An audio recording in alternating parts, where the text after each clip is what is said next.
Bos días a todos desde o meu recuncho de Trevinca.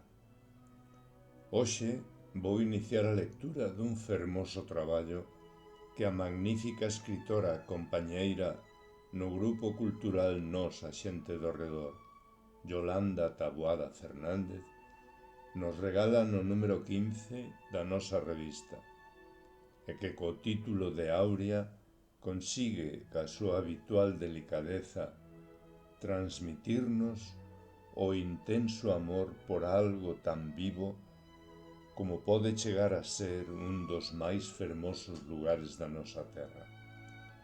Só lerei os parágrafos primeiros, para que sexades vós os que disfrutedes da delicadeza e tenrura que se desprende da súa palabra. Grazas, Yolanda. Aurea.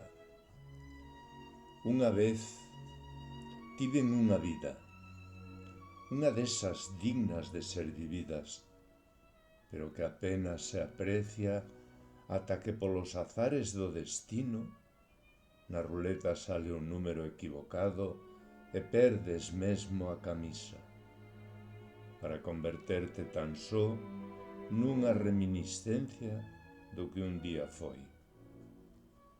Unha vez tiven un nome, un que nunca me agradou pero que agora extraño.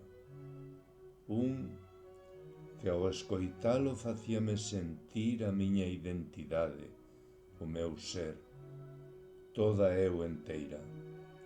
O orgullo da xenealoxía dun apelido de baixos vós, pero gran nobreza de espírito.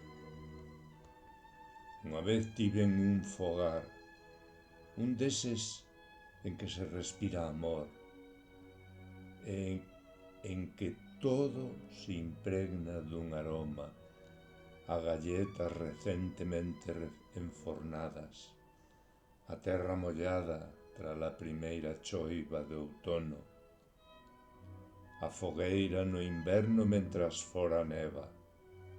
En definitiva, a seguridade e confort como todo aquel lugar que ti ou eu podamos considerar o noso refuxio. Agora, todo aquilo, a miña vida, o meu nome ou o meu fogar, permanecen perdidos na inmensidade da memoria dunha mente nubrada, esa que un día foi miña e que perdín no transcurso dunha tarde calquera que xa apenas recordo. Queridos amigos, terminade de ler este delicioso relato que nos regala Yolanda. Grazas, Yolanda.